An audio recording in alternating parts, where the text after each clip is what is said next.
the whole intent here is to try to, create some single system of record or system of truth to where, project stakeholders can interact with project information and things along those lines.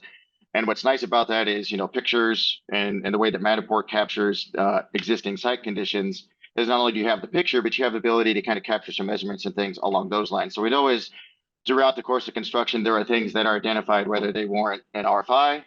or it's an observation for tracking quality issues, or even just early on efforts to try to kind of coordinate with the design team and the owner and your trade partners, leveraging kind of that coordination issues tool within Procore. But being able to create these things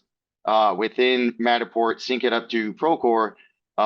you give that visibility and kind of accountability to everybody as to kind of what's going on. But it's just not the text information of an RFI or an observation coordination issue. You're getting kind of that visual backup as well, as you can kind of see in this example graphic here. And so anything that I think project teams can do to try to make these changes and things that happen so quickly throughout construction,